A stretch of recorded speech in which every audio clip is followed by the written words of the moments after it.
Dear sewing friends, today we have a serger only video. So that means that the project is done entirely on a serger.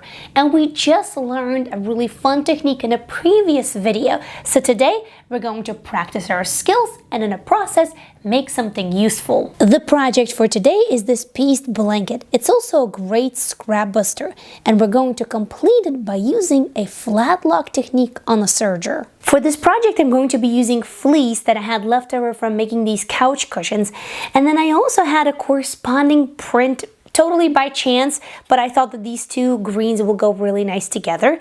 So what I did, I started by cutting them into squares, and each square measures about 7.5 inches or approximately 19.5 centimeters.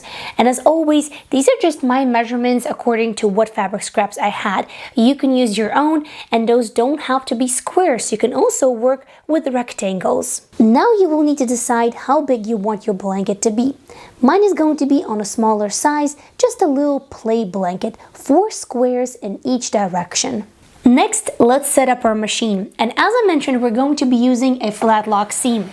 That's where we're going to be loosening up the tension on the needle and the upper looper, one more than the other, and we're going to be tightening up the lower looper so that way we can pull the seam apart and therefore it can be almost entirely flat, hence the name of the technique, flat lock. So first what we're going to do is we're going to remove one of the needles. In my case, I will be removing the right needle. Once the needle is out, I like to remove the thread cone that corresponds to that needle, and now we can set it aside. Next, we're going to thread it just like we normally would. Once the threading is done, it's time to set our tension, and I always sort of say that that's where the real magic happens. Starting with the left needle, the one that's still in a serger, here we're going to loosen up the tension, and in my case, I'm going to bring it down all the way to 0. Sometimes number 1 works as well, it just depends on the fabric. We're now going to adjust anything on the right needle because that's the needle that we took out. When it comes to the upper looper, we also want to loosen it up, but just by a tiny bit. So for right now, let's set it down to 3. And when it comes to the lower looper, here we want to tighten it up. So I'm going to bring it all the way up to number 7. Now we're going to do a test run and see how it works.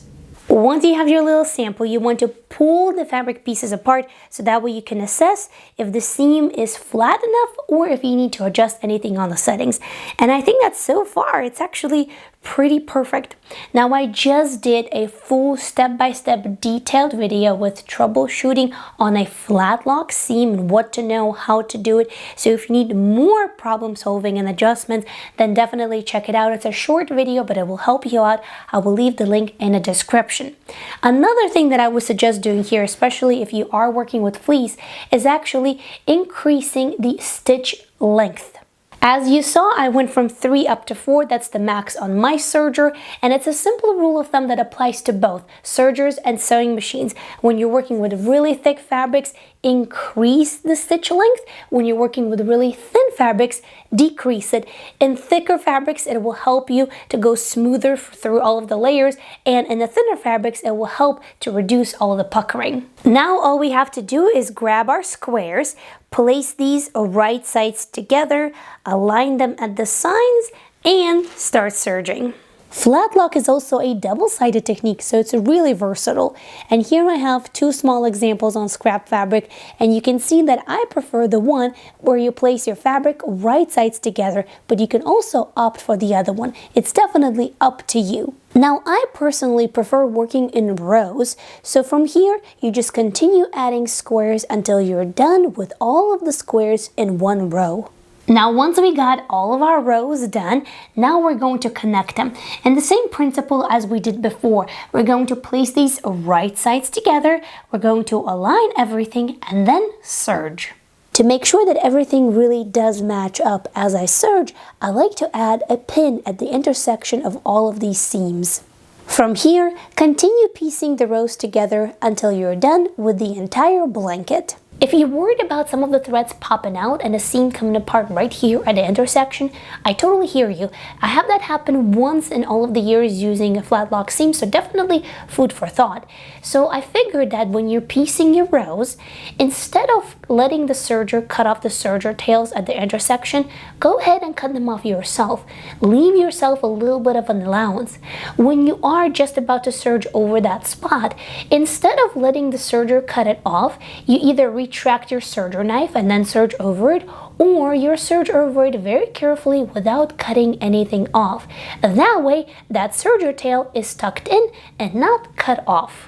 Now the last and final step before we're done is to finish the edge. And here the first thing that I want to do is I want to round the corners. After that, as you can see, I have reverted back to a regular 4-thread serging. So I've inserted back the right needle, so now I have 2 needles. I have 4 cones of thread and it's threaded as per usual. And I've also brought back all of the tension settings 4, 4, 4, and 5. Now I'm simply going to serge all the way around. I like to start a little bit away from the corner, and if you do have a busy print in your blanket, start there. That way it's less noticeable. Now when you do get to the corner, just like you would on a sewing machine, slow down, and as you're pivoting, you leave the needles inside of your project, lift up the presser foot, then pivot the fabric and continue. A little bit of practice will definitely make this perfect, and your corners are going to turn out real nice. When we have come all the way around and we're ready to finish it up, the first thing that I do is I snip off the threads at where we started. After that, I serge a little bit past that point so that way we can lock all of the threads in.